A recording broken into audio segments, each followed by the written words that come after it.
নমস্কার বন্ধুরা, welcome to দেবস classes. তোমাদের সাথে রয়েছে আমি প্রণয়। সো আজকে আমরা আরো একটি ইন্টারেস্টিং এবং ইম্পর্টেন্ট ভিডিও নিয়ে হাজির, এবং আজকে আমরা যে টপিকটা নিয়ে ডিসকাস করতে যাচ্ছি সেটা হচ্ছে আমাদের জেআরবিটি বা joint recruitment board of Tripura থেকে যে নতুন একটা নোটিফিকেশন বেরিয়েছে ফর এলডিসি পোস্ট বা গ্রুপ সি পোস্টের জন্য। সো তার জন্য যে পরীক্ষাটা হবে, তার যে সিলেবাস, সেই সিলেবাসের পার্ট 1 বা পেপার 1 এর 8 number topic, which is common phrases. So আজকে আমরা এটা আলোচনা করতে যাচ্ছি যে ফ্রেজ আসলে জিনিসটা কি বা কাকে বলে, পরীক্ষায় কিভাবে আসতে পারে এবং কিভাবে আমরা তার সঠিক ব্যবহার করতে পারবো, অর্থাৎ কিভাবে আমরা সেটাকে সঠিকভাবে আনসার করতে পারবো। এবং আজকে আমরা কিছু গুরুত্বপূর্ণ ফ্রেজেস নিয়ে আলোচনা করব এবং উদাহরণের মাধ্যমে বিষয়টাকে আরো ভালোভাবে বোঝার চেষ্টা করব। তার মানে বুঝতে পারছো আজকের ভিডিওটা তোমাদের জন্য খুবই ইন্টারেস্টিং এবং ইম্পর্টেন্ট হতে যাচ্ছে। সো ভিডিওটাকে স্কিপ না করে লাস্ট অবধি দেখতে থাকো, কারণ পরীক্ষায় খুবই কাজে আসতে পারে। তাহলে চলো আজকের ভিডিওটা শুরু করা যাক। So let's get started.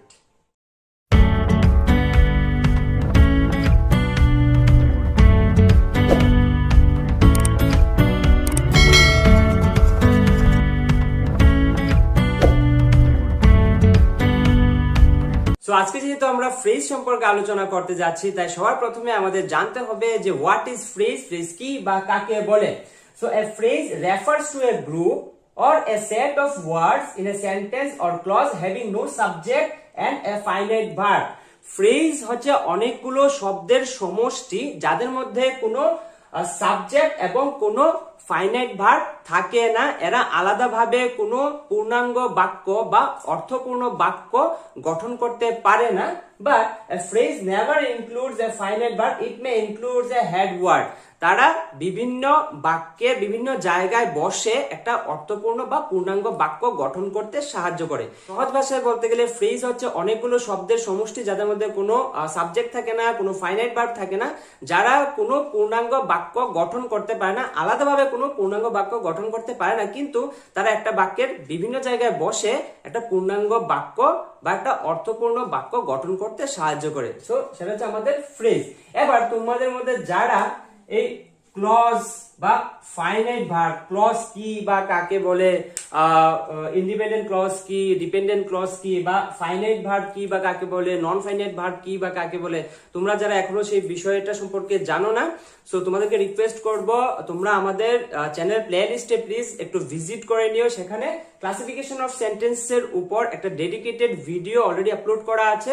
সেটা দেখার পর তোমরা আশা করি এই বিষয়গুলো সম্পর্কে তোমরা ক্লিয়ার হয়ে যাবে। আসলে ক্লজ কি বা কাকে বলে, ফাইনাইট ভার্ব কি বা কাকে বলে, নন ফাইনাইট ভার্ব কি, ইন্ডিপেন্ডেন্ট ক্লজ কি, ডিপেন্ডেন্ট ক্লজ কি, সো এই সব কিছু ওই ভিডিওতে সম্পূর্ণভাবে আলোচনা করা আছে। সো প্লিজ তোমরা একটু চেক আউট করে নিতে পারো। সো এই হচ্ছে আমাদের phrase. What is phrase, phrase কি বা কাকে বলে আমরা সেটা জানলাম। আরো সহজ ভাষায় বলতে গেলে ফ্রেজ হচ্ছে আমরা দৈনন্দিন জীবনে বা ডে টু ডে লাইফে আমরা কমিউনিকেট করার জন্য, কথাবার্তা বলার জন্য আমরা অনেকগুলো ওয়ার্ড আমরা ব্যবহার করে থাকি, ইউজ করে থাকি। সো সেই ওয়ার্ড গুলির মধ্যে যেগুলির মধ্যে কোনো ফাইনাইট ভার্ব থাকে না, কোনো সাবজেক্ট থাকে না, বা যে শব্দগুলোর কোনো বাক্য গঠন করতে পারে না, আলাদাভাবে পূর্ণাঙ্গ কোনো বাক্য গঠন করতে পারে না, কিন্তু কোনো একটা বাক্যের বিভিন্ন জায়গায় বসে তারা একটা অর্থপূর্ণ বাক্য বা পূর্ণাঙ্গ বাক্য গঠন করতে সাহায্য করে, তাদেরকে আমরা ফ্রেজ বলে থাকি। এবং কমন ফ্রেজ জিনিসটা হচ্ছে আমরা দৈনন্দিন জীবনে যে ওয়ার্ড গুলা আমরা কথাবার্তা বলা সব থেকে বেশি আমরা ইউজ করে থাকি, সেগুলাকে বলা হচ্ছে কমন ফ্রেজ। ওকে, তাহলে চলো এবার আমরা কিছু উদাহরণের মাধ্যমে, গুরুত্বপূর্ণ উদাহরণের মাধ্যমে, যে উদাহরণগুলা আমরা আজকে দেখবো সেগুলা পরীক্ষায় আসার অনেক বেশি চান্সেস থাকে এবং এই এক্সাম্পল গুলা অনেকগুলো পরীক্ষাতে ইতিমধ্যে এসেছে। তো চলো আমরা সেই এক্সাম্পল গুলার মাধ্যমে, সেই উদাহরণগুলোর মাধ্যমে বিষয়টাকে আরো ডিটেলসে বোঝার চেষ্টা করি। তো তাহলে চলো দেখে নেবো আজকে আমাদের এক্সাম্পল গুলা কি কি আছে। আজকে আমাদের প্রথমে আছে অন পারপাস। অন পারপাস কথার মানে হচ্ছে উদ্দেশ্যমূলক ভাবে বা নিজের ইচ্ছায় বা নিজে ইচ্ছে করে যে কাজগুলা করা হয় সেটা হচ্ছে উদ্দেশ্যমূলক। Okay, so on purpose. So on purpose দিয়ে কি হচ্ছে দেখি, I suspect he made that mistake on purpose, মানে আমার সন্দেহ ছিল যে ওই যে মিস্টেকটা করেছে, ওই যে ভুলটা করেছে, সে ইচ্ছে করেই করেছে। মানে ইচ্ছে করে, উদ্দেশ্যমূলক ভাবে, ইচ্ছে করে, নিজের ইচ্ছায়, সেটা হচ্ছে on purpose. Okay, so I suspect, আমার সন্দেহ হয়, হি মেড দ্যাট মিস্টেক, সে যে মিস্টেকটা করে, যে ভুলটা করেছে, সেটা অন পারপাস, সে ইচ্ছে করে করেছে। ওকে, নেক্সট আছে অল অফ এ সাডেন, হঠাৎ করে। হঠাৎ করে, হঠাৎ করে কি, he became serious all of a sudden, সে হঠাৎ করে সিরিয়াস হয়ে গেল। সে এখন নাচ করছিল, গান করছিল, আমাদের সাথে আনন্দ করছিল, হঠাৎ করে সে সিরিয়াস হয়ে গেল। So all of a sudden. Okay, আচ্ছা তাহলে চলো আমরা এখানে একটা আরেকটা বিষয় আলোচনা করি। আমরা কি বলেছিলাম, ফ্রেজেস কি বা ফ্রেজ কি? ফ্রেজ হচ্ছে কি, যার মধ্যে কোনো ফাইনাইট ভার্ব থাকে না, কোনো সাবজেক্ট থাকে না, এবং যে আলাদাভাবে কোনো অর্থপূর্ণ বাক্য গঠন করতে পারে না। ঠিক আছে, অন পারপাস ধরো, অল অফ সাডেন আলাদাভাবে কোনো অর্থপূর্ণ বাক্য গঠন করতে পারছে না। এর মধ্যে কোনো ফাইনাইট ভার্ব আছে, ফাইনাইট ভার্ব নাই। এর মধ্যে কোনো সাবজেক্ট আছে, সাবজেক্ট নাই। কিন্তু দেখো, যেমন I suspect he made that mistake on purpose. Okay, এই যে সেন্টেন্সটা, এই সেন্টেন্সটার এই জায়গাতে সে কিন্তু বসে কি করলো, একটা অর্থপূর্ণ বাক্য গঠন করতে কিন্তু সে সাহায্য করলো, সে হেল্প করলো সেই বাক্যটা গঠন করার ক্ষেত্রে। এবং সেম এর কি, অল অফ সাডেন মানে সেন্টেন্সটার এই জায়গায় বসে সে কিন্তু একটা অর্থপূর্ণ বাক্য গঠন করতে পারলো। He became serious all of a sudden. তাহলে কি, অল অফ এ সাডেনটা লাগানোর পরে আমরা কিন্তু একটা কমপ্লিট একটা অর্থপূর্ণ বাক্য কিন্তু আমরা গঠন করতে পেরেছি। ওকে, চলো নেক্সট।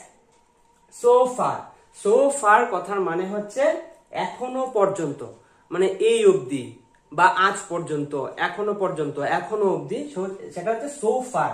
সো ফার দিকে হচ্ছে so far I have completed almost 8 topics from this syllabus. So far, এখনো পর্যন্ত বা এখনো অবধি আমরা অলমোস্ট বা মোটামুটি 8টা টপিক আমরা কমপ্লিট করেছি এই সিলেবাসের মধ্যে থেকে। অর্থাৎ আমরা আমাদের যে এলডিসি বা গ্রুপ সি যে সিলেবাস, সেই সিলেবাসের মধ্যে থেকে আমরা এখনো পর্যন্ত কিন্তু 8টা টপিক কমপ্লিট করে ফেলেছি।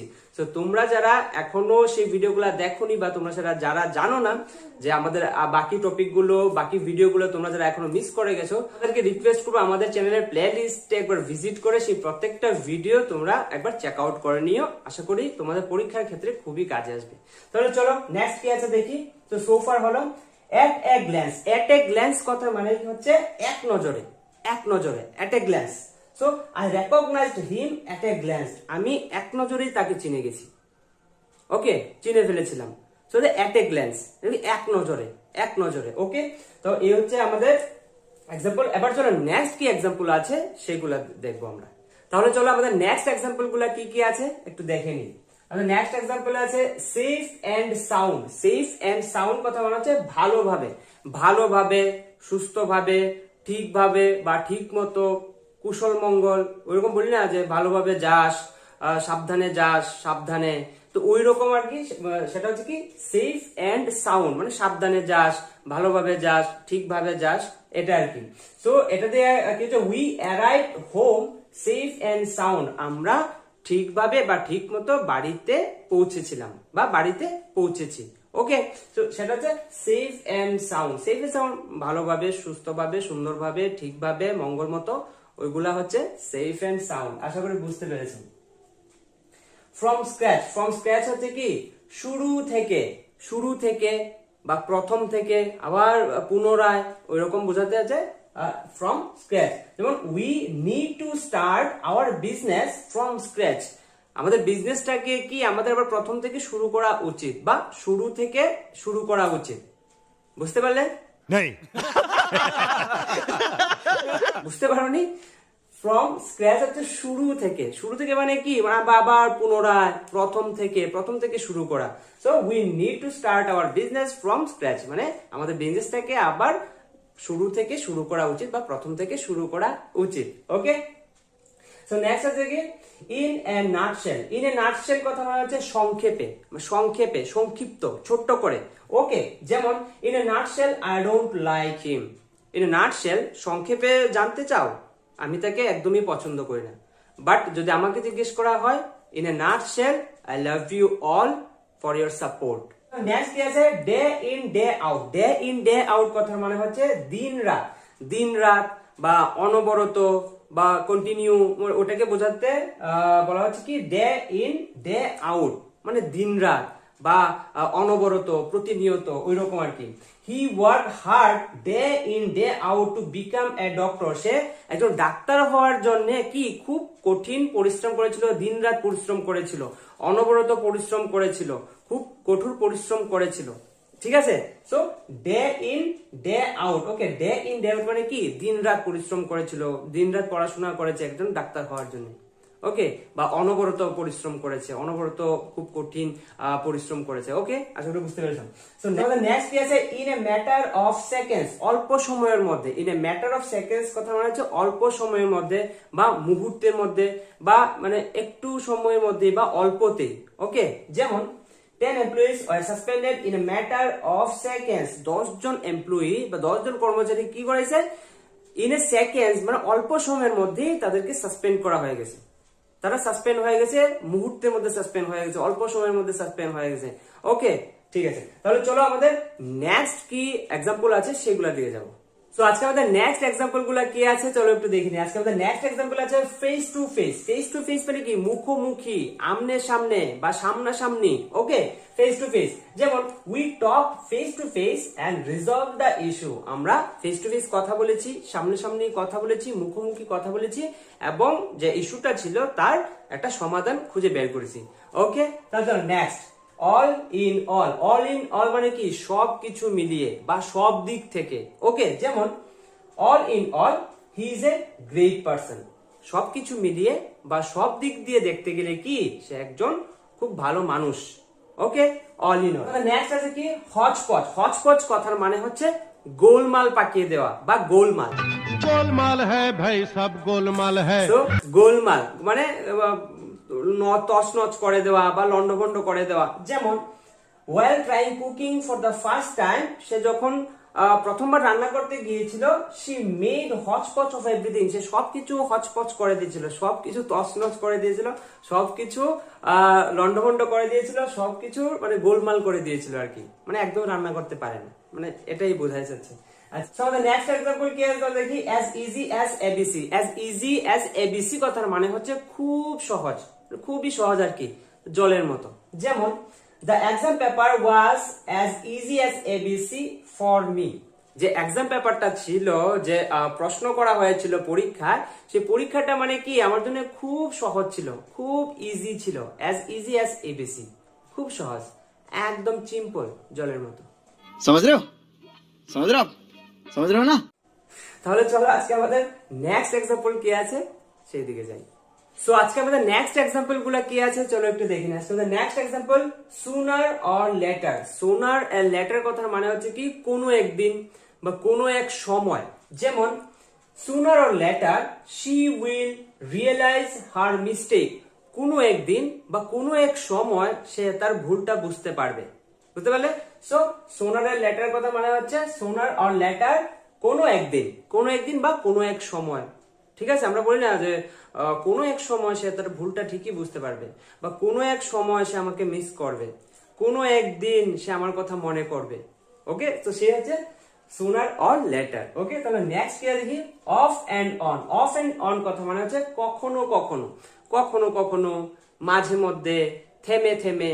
যেমন it has been raining off and on since morning, মানে সকাল থেকে থেমে থেমে বৃষ্টি হচ্ছে, সকাল থেকে কখনো কখনো বৃষ্টি হচ্ছে বা কখনো কখনো বৃষ্টি হচ্ছে না, সকাল থেকে গ্যাপ দিয়ে দিয়ে বৃষ্টি হচ্ছে, থেমে থেমে বৃষ্টি হচ্ছে, কখনো কখনো বৃষ্টি হচ্ছে, ওকে। সো সেটা হচ্ছে অফ এন্ড অন। তো নেক্সট কি আছে আমাদের come to light. Come to light কথা মানে কি সামনে আসা, মানে এতদিন যেটা গোপনে ছিল সেটা সামনে এসেছে, সামনে আসা বা সবাই খবর পেয়েছে।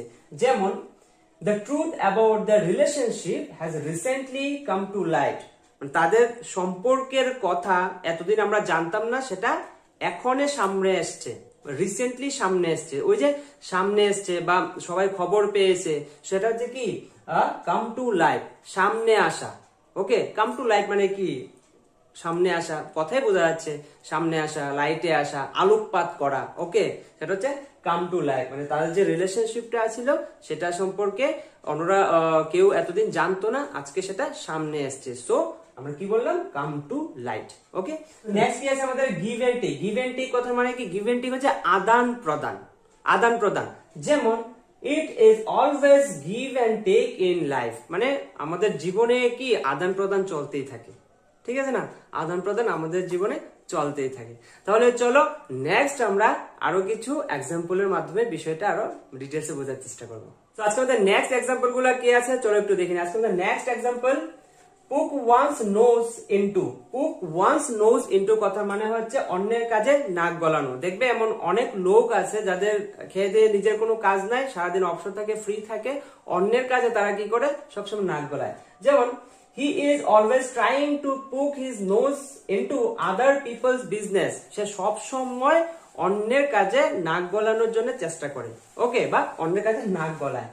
নেক্সট আছে কি, in broad daylight. Okay, in broad daylight কথা মানে কি দিবালোকে বা দিন দুপুরে বা দিনের আলোতে। Okay, in broad daylight. যেমন they rob the bank in broad daylight, তারা বা কিছু লোক কি করলো দিন দুপুরে ব্যাংক ডাকাতি করলো বা দিবালোকে সবার সামনে ব্যাংক ডাকাতি করলো। সো ওই দিন দুপুরে দিবালোকে বা সবার সামনে, সেটা হচ্ছে কি ইন ব্রড ডেলাইট।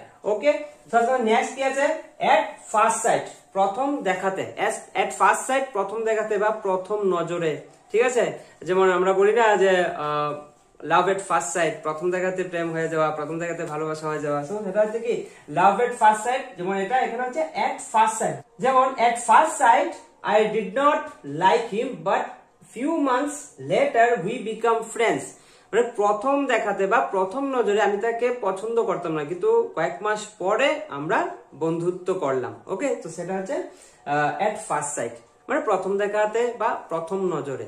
যেমন আজকে আমাদের কিছু কমন ফ্রেজ, কিছু গুরুত্বপূর্ণ ফ্রেজ নিয়ে আমরা এই ভিডিওতে আলোচনা করলাম, এবং ডোন্ট ওরি, তোমাদের চিন্তার কোনো কারণ নেই, আমরা পরবর্তী সময় আরো অনেকগুলো ইম্পর্টেন্ট ফ্রেজের উপর আমরা ভিডিও আনবো। তবে যাওয়ার আগে করে একটা রিকোয়েস্ট, যদি এই ভিডিওটা তোমাদের কাছে ভালো লেগে থাকে, তোমাদের কাছে একটু হলে হেল্পফুল মনে হয়ে থাকে, তাহলে প্লিজ ভিডিওটা একটা লাইক করে দিও, কমেন্ট করে জানিও ভিডিওটা তোমাদের কাছে কেমন লাগলো। আর অবশ্যই ভাই বন্ধু দাদি সবার মধ্যে ভিডিওটাকে শেয়ার করে দিও, যারাই চাকরির জন্য প্রিপারেশন নিচ্ছে, যাতে করে এই বিষয়টা বুঝতে তাদের কাছে অনেকটা হেল্পফুল হয়। আর অবশ্যই আমাকে সাপোর্ট করো, যাতে করে আমি এরকম আরো ইনফরমেটিভ ভিডিওস তোমাদের কাছে বেশি পরিমাণে নিয়ে আসতে পারি। আমার চ্যানেলটাকে সাবস্ক্রাইব করে পাশে থাকা বেল আইকনটাকে প্রেস করে দিও, যাতে করে পরবর্তী ভিডিও নোটিফিকেশন সবার প্রথমে তোমার কাছে পৌঁছায়। তাহলে দেখা হচ্ছে নেক্সট আরো একটি ইন্টারেস্টিং এবং ইম্পর্টেন্ট ভিডিওর সাথে। ততক্ষণ take care and good by.